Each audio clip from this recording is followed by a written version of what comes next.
Entraré ya prácticamente en la recta final de esta participación de un servidor sobre este tema que le sugería al doctor Guillermo García Ramos para abrir un poco esto. Sale del nivel de la clínica, eh, pero nos lleva a un cambio en nuestro paradigma conceptual sobre la conciencia y la realidad misma. Y si la conciencia crea el cerebro, o es el cerebro el que crea la conciencia. Y yo me pronuncio por el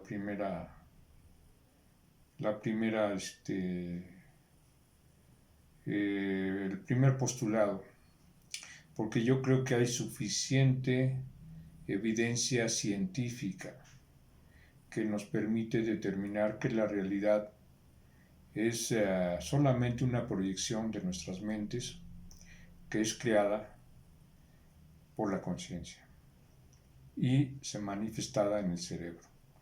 De la misma manera que comuniqué o dije antes de cómo un teléfono celular en sí mismo no tiene conciencia y sin embargo lo vemos o lo escuchamos, ¿no?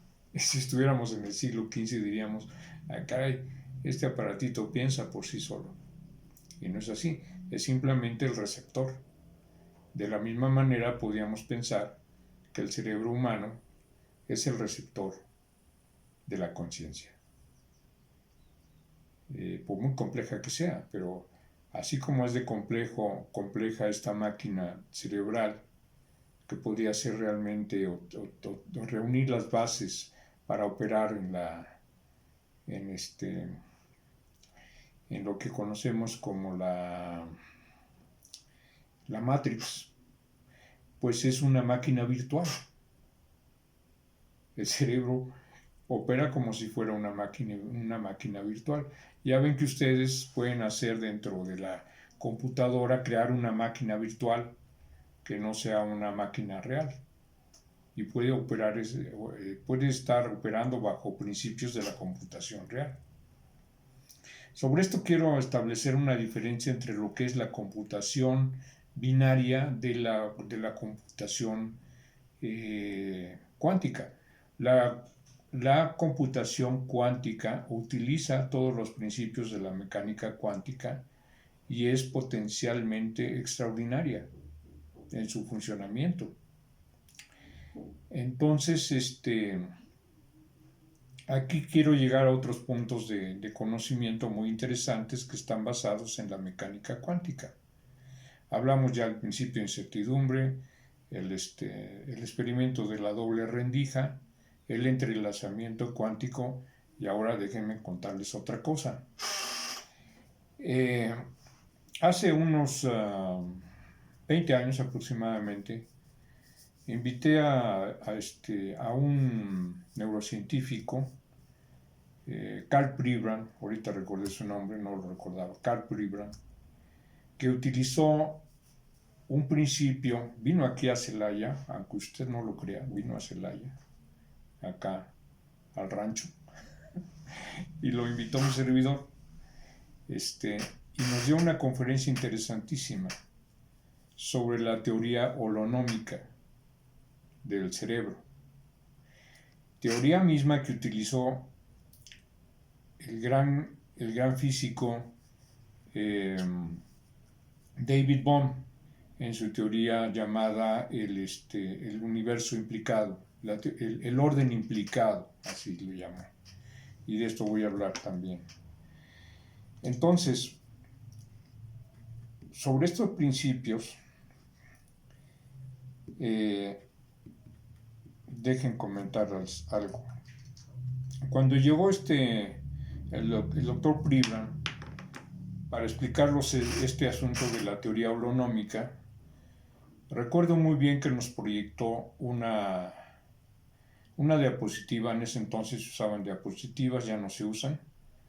Entonces traíamos el proyector de diapositivas y nos puso una diapositiva del cerebro.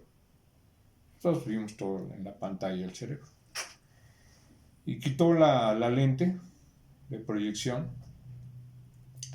y obviamente lo que vimos nosotros fue una mancha.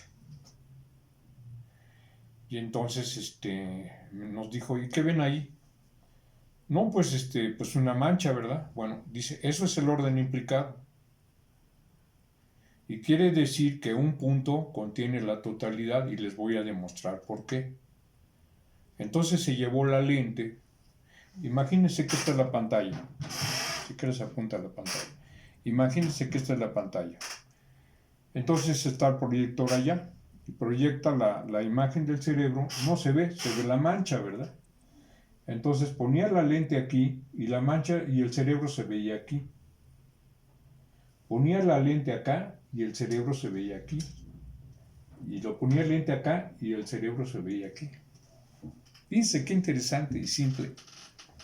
Está diciendo que cada punto de la realidad contiene la totalidad y que únicamente se necesita el instrumento para medirlo, para que la realidad en su totalidad se exprese en cualquier punto de lo que estamos viendo.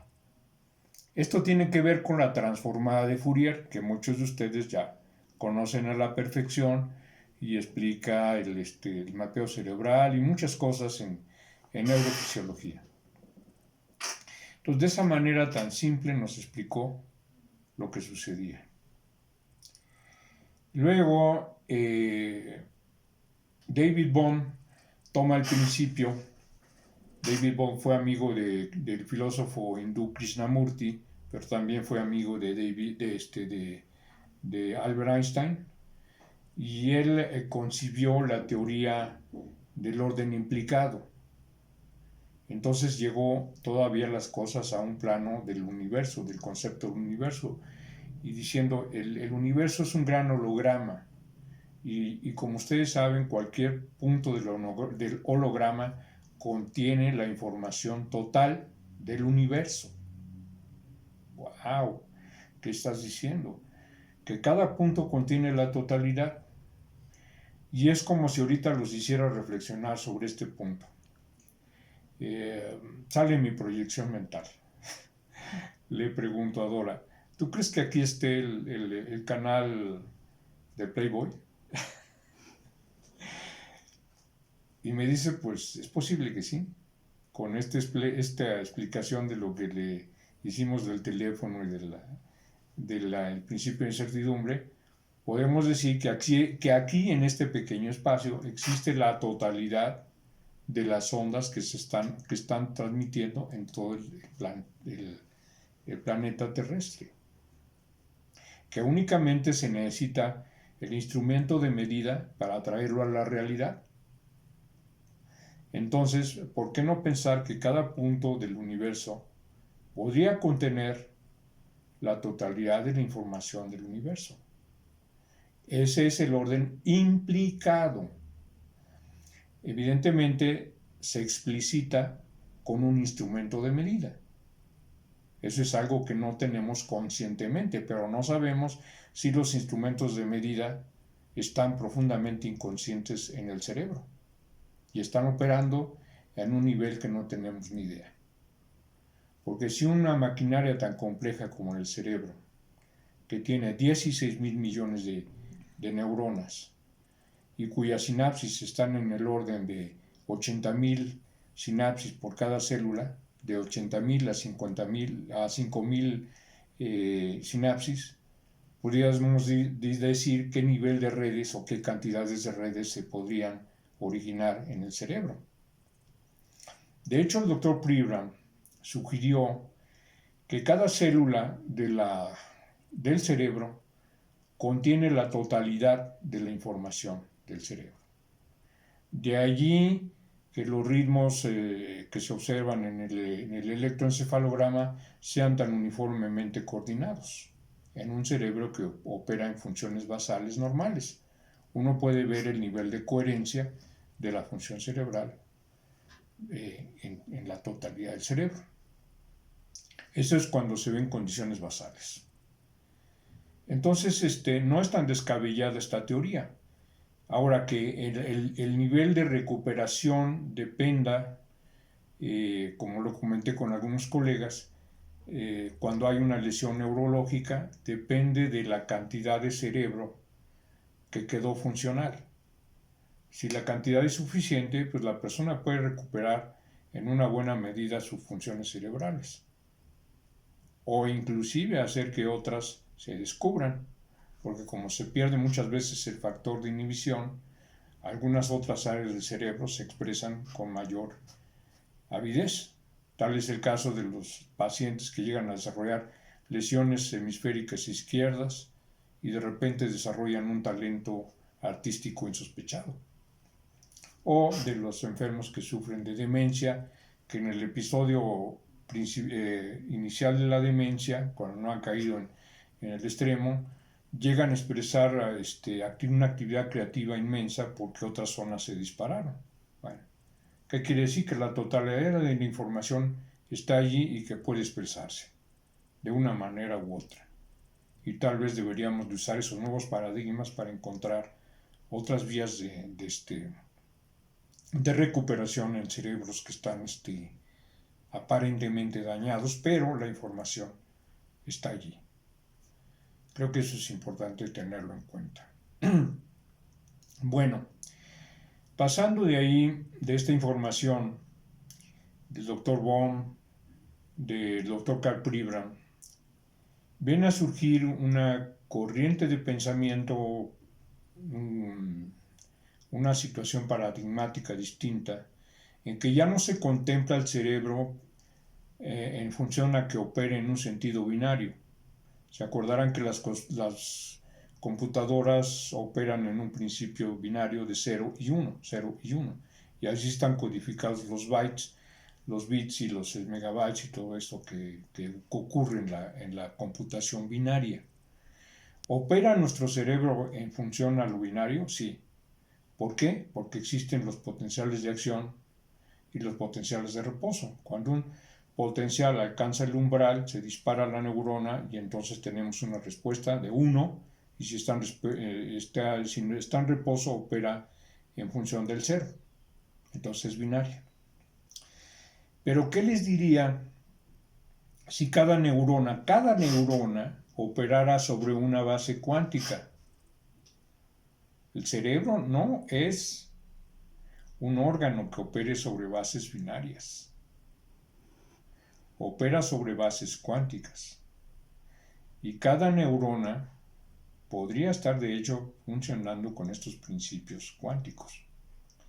En este sentido, hay una teoría que no ha sido enteramente validada, pero crea uno de los principales, principales teorías de cómo funciona el cerebro sobre bases cuánticas. Y estamos hablando de las proteínas existentes en las dendritas de las neuronas.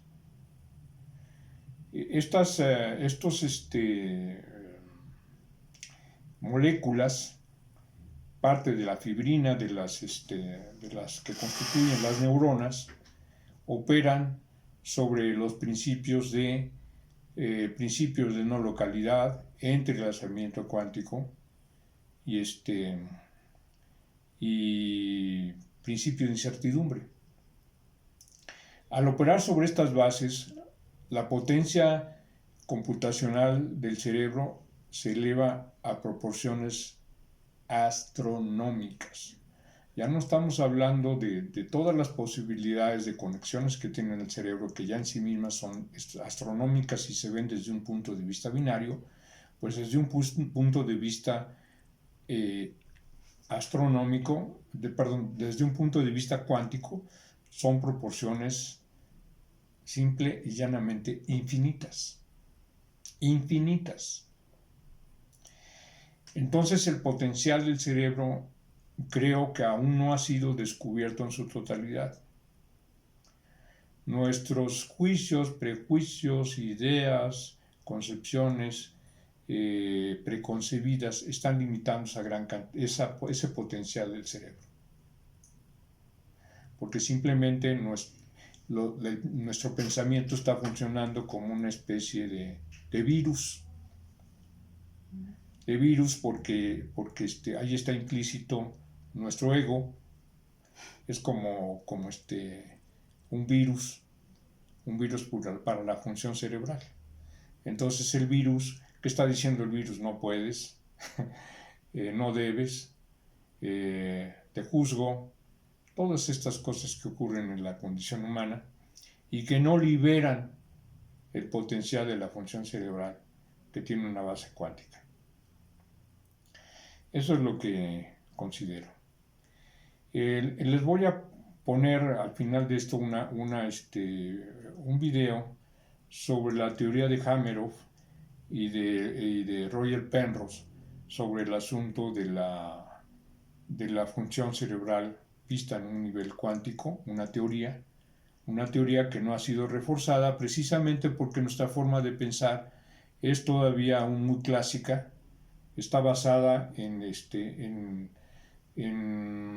Descartes, en querer todo reducirlo a cosas medibles, y hay cosas que no son medibles, y no estoy necesariamente metiéndome en un terreno espiritual nada más, que no esté basado en una cierta evidencia que ya existe y que vale la pena profundizar en su investigación. Y en una concepción que yo creo, ya esto es un punto de vista personal, que este estudio de la neurociencia visto en una perspectiva cuántica realmente constituye o podría ser el inicio del verdadero estudio del espíritu. ¿Y por qué el espíritu no muere?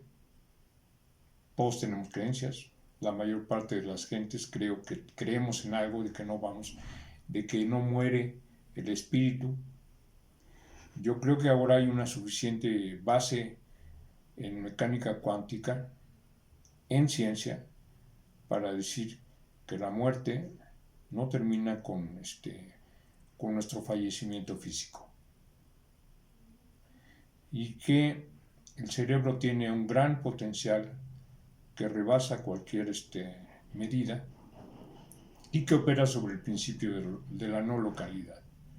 ¿Qué de raro tendría que si este principio de entrelazamiento cuántico, las moléculas o los átomos que están a miles de millones de años luz estuvieran interactuando con el cerebro de un servidor o de cualquiera de ustedes a esa distancia simultáneamente, sobre la base de los principios que acabo de hablar, no tendría por qué ser raro.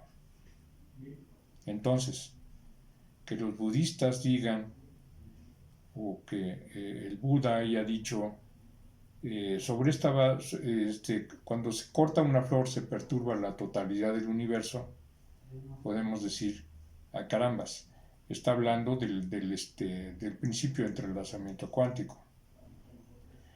O bien el experimento de la doble rendija. Cuando dicen estos cuánticos o estos especialistas, la realidad es escurridiza, ¿no decía acaso el Buda que vivimos en el mundo de la ilusión? Y esto lo estoy llevando a ciencia pura, no es ciencia ficción.